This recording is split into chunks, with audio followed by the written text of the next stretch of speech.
The phone call came just as Julia Adams was packing up her desk, ready to admit defeat. 3 months without a teaching position, rent due in a week, and her student loans looming like storm clouds. "Hello," she answered, trying to mask the desperation in her voice. "Is this Julia Adams?" "The English and literature tutor." The woman's voice was crisp, professional. "Yes, speaking."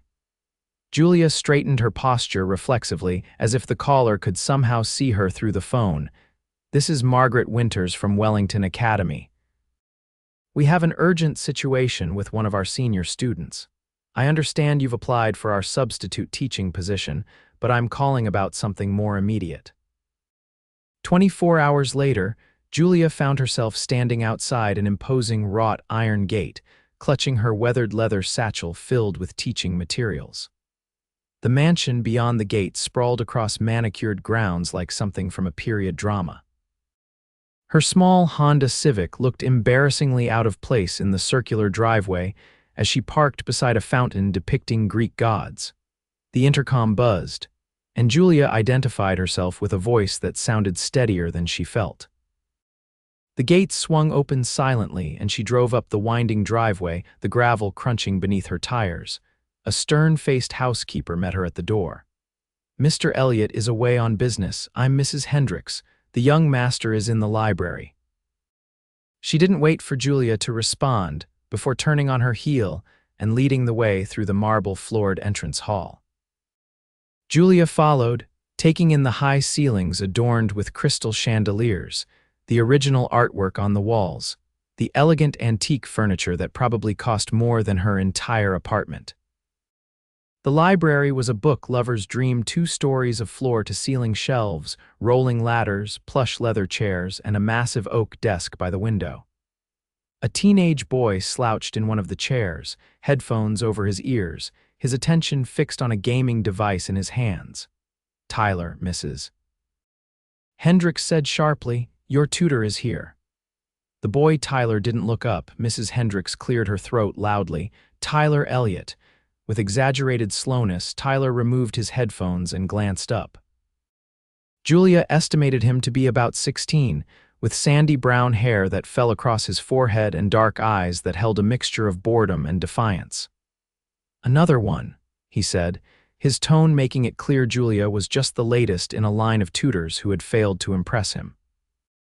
"Miss Adams will be working with you daily until your English and literature grades improve," Mrs. Hendricks said. "Your father was very clear about the consequences if they don't." "Whatever," Tyler muttered, returning his attention to his game. Mrs. Hendricks turned to Julia. "Mr. Elliot pays generously for results, Miss Adams.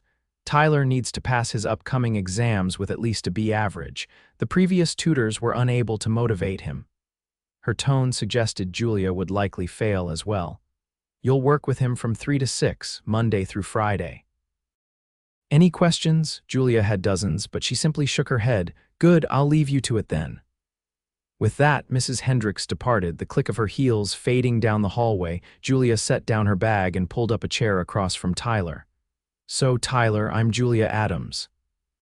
I understand you're having some trouble with English and literature." Tyler didn't look up. "I'm not having trouble, I'm just not doing it. May I ask why?" "Because it's pointless." Julia leaned forward slightly. "What are you reading in class right now?" "Some boring book about a guy who talks to a bird." Julia smiled despite herself. "Edgar Allan Poe's The Raven?" Tyler shrugged, still focused on his game. "You know," Julia said, "Poe was actually one of the first American writers to try to make a living solely from writing. He was constantly broke, often starving, and died under mysterious circumstances, possibly murder." For a brief moment, Tyler's fingers paused over his game. "He also pioneered detective fiction," Julia continued. "Basically invented the genre. Without Poe, we wouldn't have shows like Criminal Minds or CSI. Tyler finally looked up. "So what? So maybe there's more to these boring works than you think. What games do you play?" Tyler held up his device. "Mostly RPGs, some strategy games." "Games with stories, then." "Good stories matter, don't they? They make the game worth playing, I guess."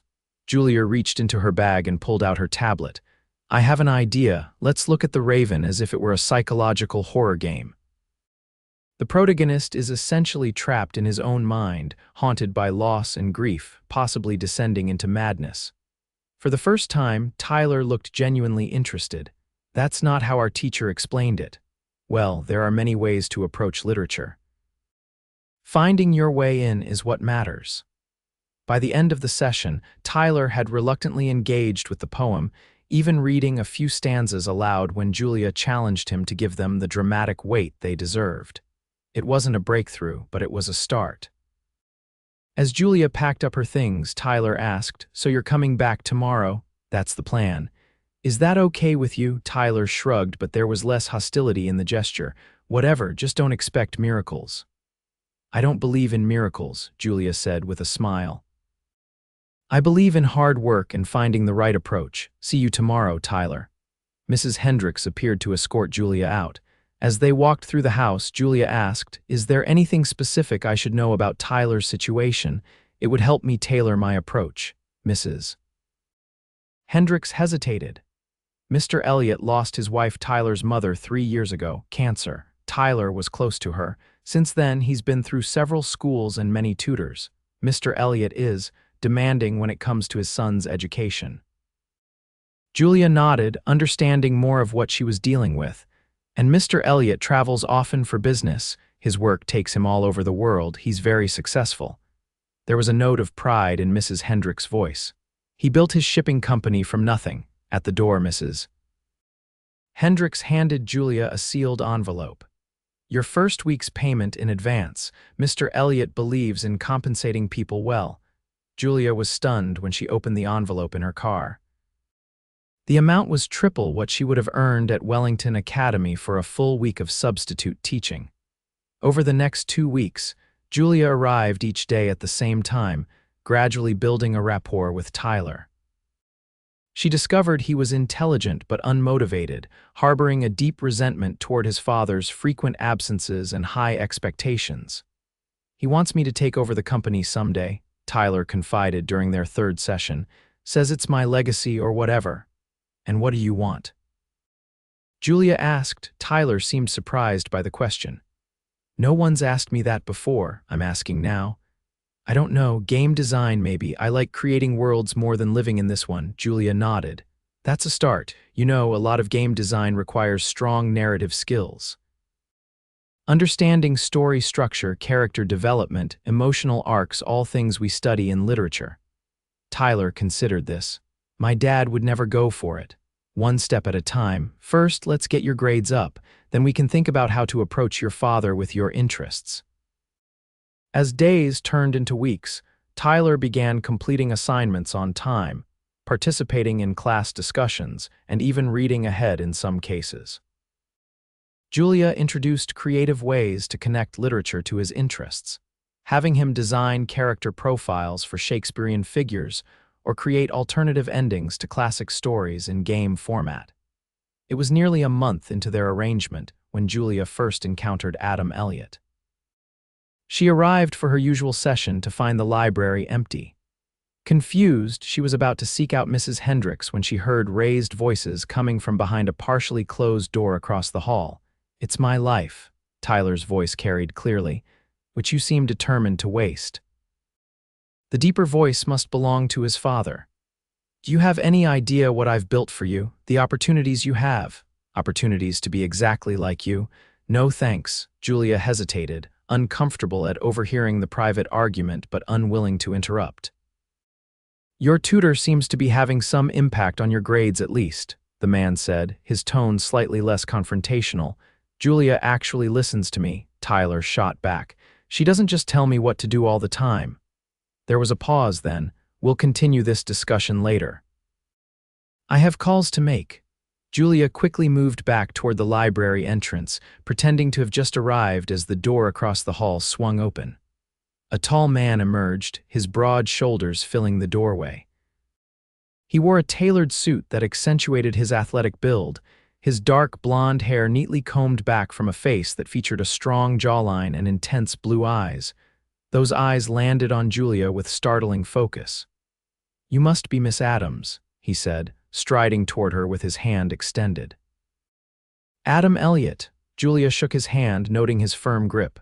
Yes, Mr. Elliot, it's nice to finally meet you. Likewise, I understand you've made more progress with my son in a few weeks than the last 3 tutors combined. Tyler is very bright, Julia said. He just needed to find his connection to the material. Adam studied her with interest. Most people lead with flattery about my business or my home when we first meet. You lead with praise for my son. Julia met his gaze steadily. I'm here to teach Tyler, not network with you, Mr. Elliot. To her surprise, Adam's serious expression broke into a genuine smile. Refreshing, Mrs. Hendricks speaks highly of you as well. Tyler appeared in the doorway behind his father, looking sullen. Seeing Julia, his expression lightened slightly. We should get started, Julia said, gesturing toward the library. Adam nodded. By all means, perhaps I could join you briefly. I'd like to observe your approach. Dad, Tyler protested. Just for a few minutes, Adam assured him. Julia looked to Tyler, leaving the decision to him. After a moment, Tyler shrugged. Whatever. The session was tense at first, with Tyler clearly uncomfortable under his father's scrutiny. Julia decided to change tactics. Today, I thought we'd analyze song lyrics as poetry, she announced, pulling up a presentation on her tablet. Tyler mentioned you're a fan of classic rock, Mr. Elliot. Adam looked surprised. Did he? Tyler appeared equally confused. No, I didn't, Julia smiled. The vintage concert posters in your room gave it away. Led Zeppelin, Pink Floyd, the Rolling Stones. I noticed them when we moved our session there last week while the library was being cleaned. Adam turned to his son with raised eyebrows. You have good taste, I guess, Tyler mumbled, but Julia could see he was pleased by his father's approval. Many song lyrics stand as poetry in their own right, Julia continued, displaying the lyrics to Stairway to Heaven on her tablet.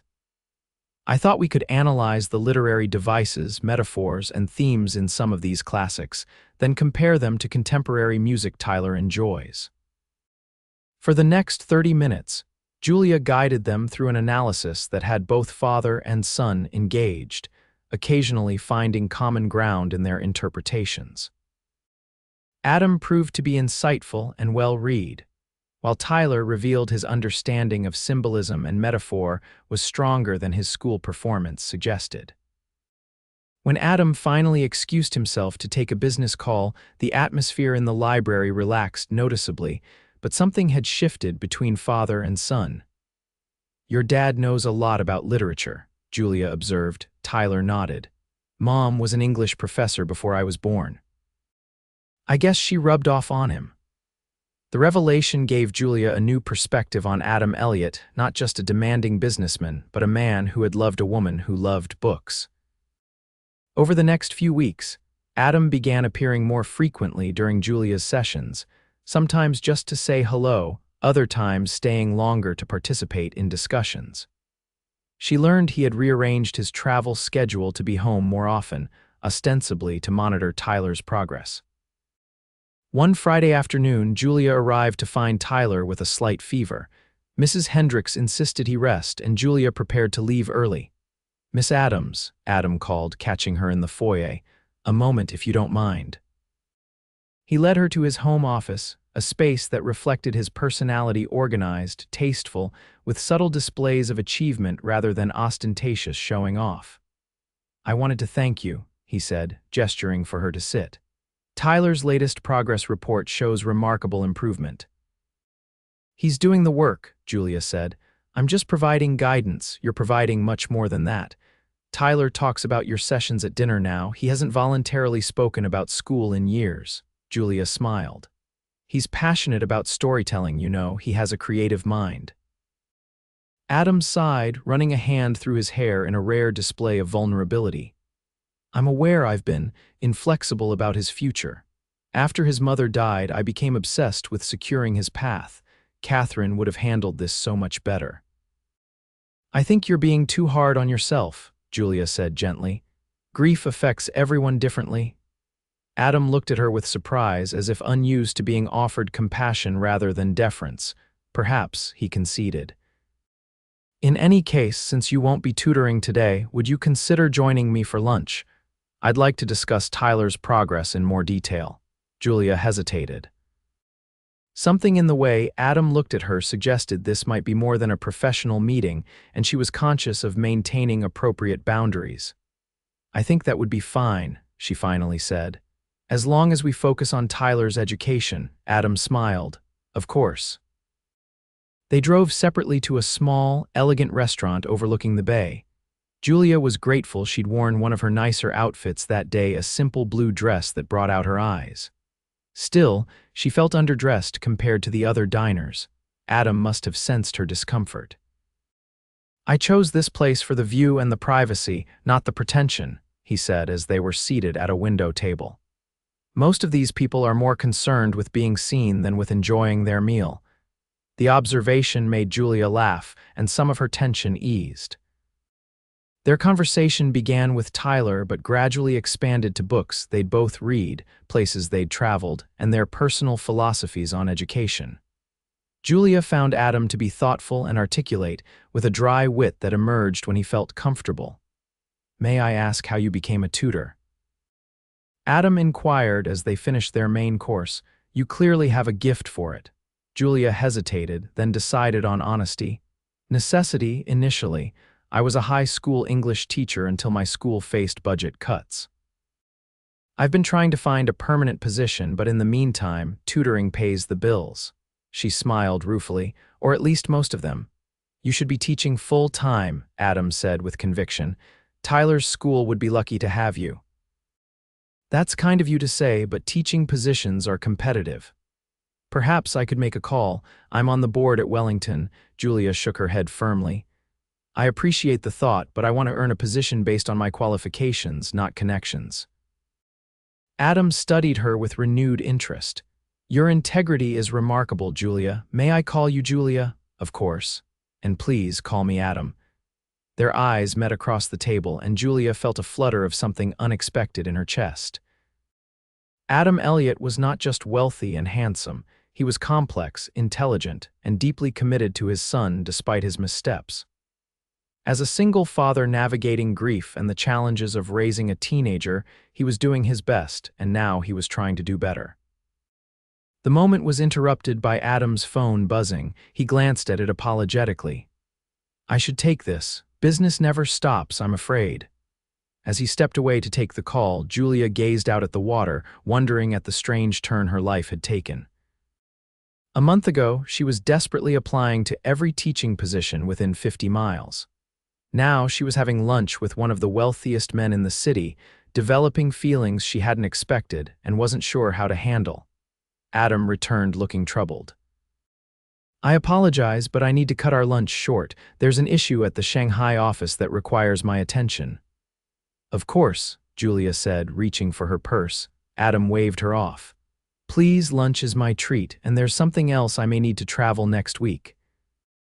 Would you be willing to extend your sessions with Tyler? Perhaps 3 hours in the morning as well as your usual afternoon time. I'd adjust your compensation accordingly."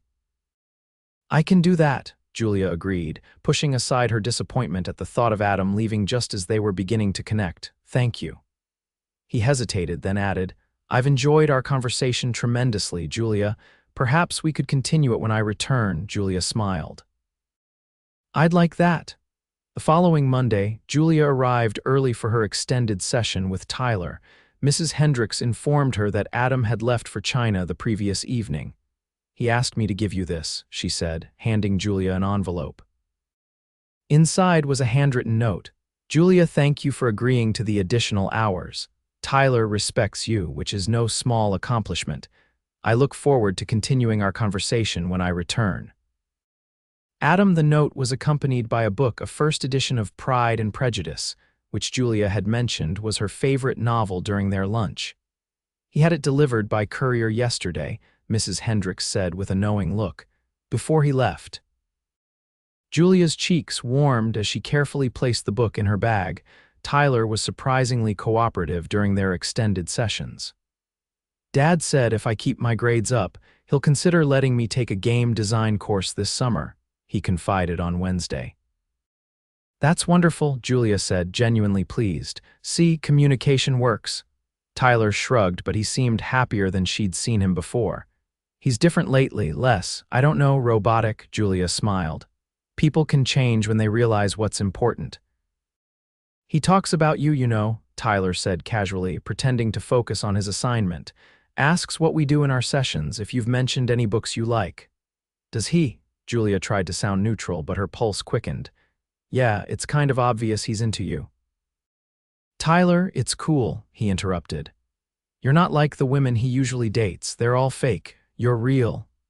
Julia wasn't sure how to respond to that, so she redirected their conversation back to Macbeth and the essay Tyler needed to complete.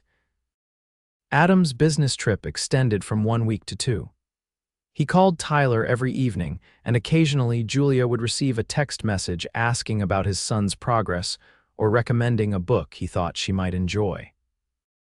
Each message was professional, but carried an undercurrent of personal interest that both thrilled and confused her. Was she reading too much into his attentions? Would her feelings jeopardize her position as Tyler's tutor? The questions circled in her mind as she drove to the Elliott home for her Friday afternoon session, exactly 2 weeks after Adam's departure. To her surprise, his sleek black Audi was parked in the driveway. Mrs. Hendricks met her at the door. Mr. Elliott returned early this morning. He and Tyler are in the garden. Julia found them engaged in an impromptu basketball game on the court behind the house, both laughing as Tyler successfully blocked his father's shot. Adam's suit had been replaced by jeans and a simple gray t-shirt that revealed muscular arms she hadn't known existed under his tailored clothing. Julia, Tyler called out, waving. Adam turned, his face lighting up at the sight of her. You're early, he said, walking over to greet her.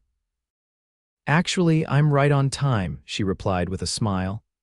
Then I've lost track of time, Adam said, his eyes warm as they met hers. It's good to see you. You too. How was your trip? Productive. I managed to restructure our Asian operations to require less direct oversight from headquarters. Meaning? Julia asked. Meaning I'll be traveling less frequently, Adam explained, a smile playing at the corners of his mouth. I've realized there are more important things requiring my attention at home.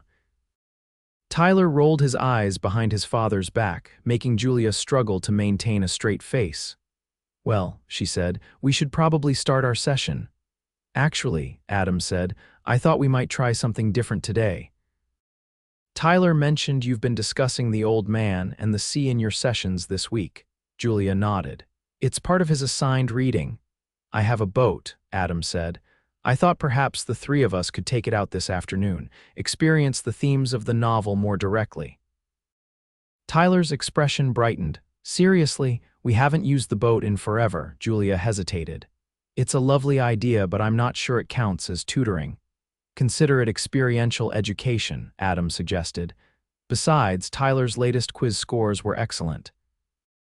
I think you've both earned a change of scenery. Against her better judgment, Julia agreed. An hour later, she found herself on Adam's elegant sailboat, feeling the wind in her hair as they navigated away from the marina. Adam handled the vessel with confident ease while Tyler explained what he'd learned about Hemingway's use of symbolism and the novel's themes of perseverance. The old man keeps going despite repeated failures, Tyler said. Kind of like me with English class before Julia came along. Adam laughed. A surprisingly apt comparison. As the afternoon progressed, Julia observed the easy interaction between father and son, so different from the tension that had characterized their relationship when she first arrived. Tyler was more animated, and Adam listened attentively to his son's ideas instead of imposing his own. When Tyler became absorbed in watching a pod of dolphins that appeared alongside the boat, Adam moved to sit beside Julia. Thank you, he said quietly. For what? For showing me how to connect with my son again, for seeing his potential when I was only focusing on his failures.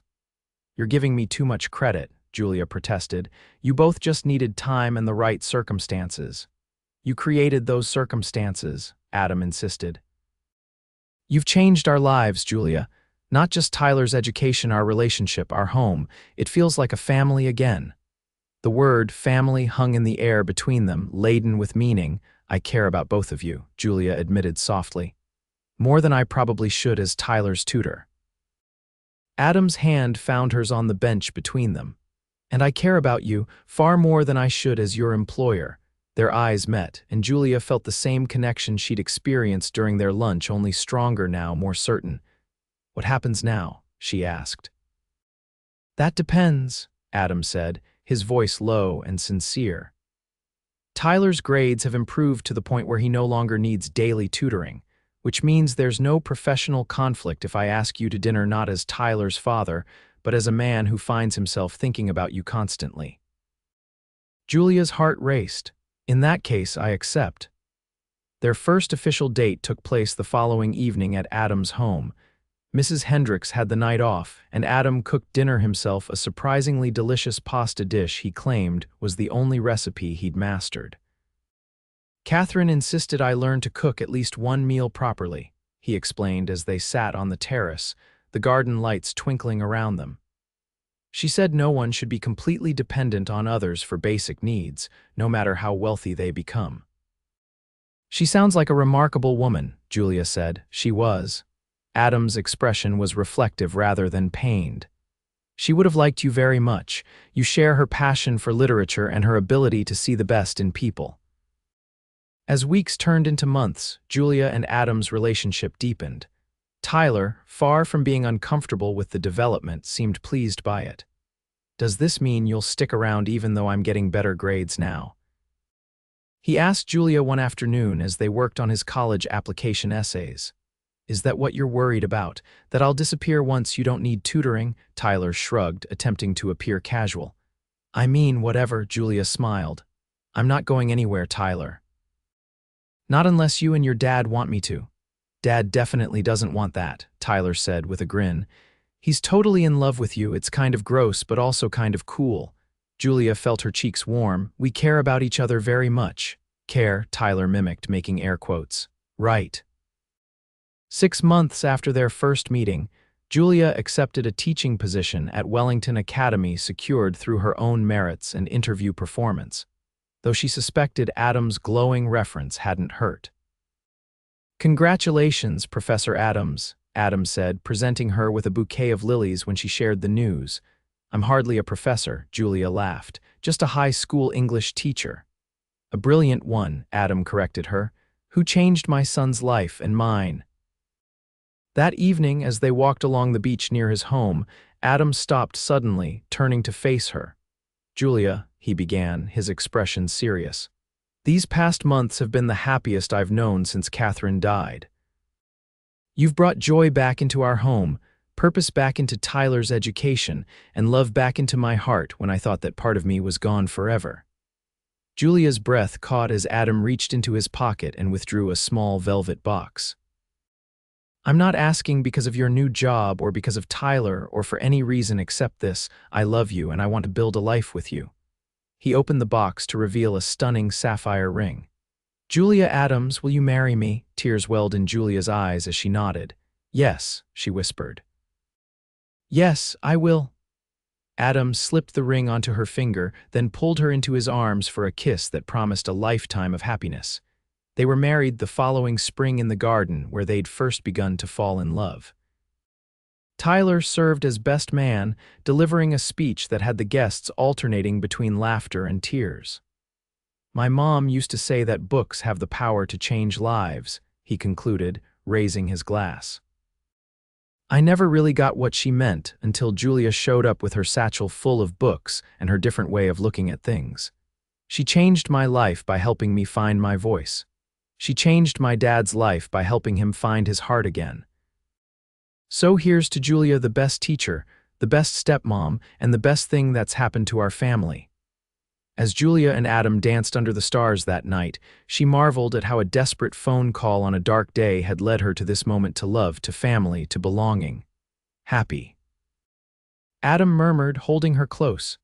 Beyond words, Julia replied, resting her head against his chest, and that's saying something for an English teacher.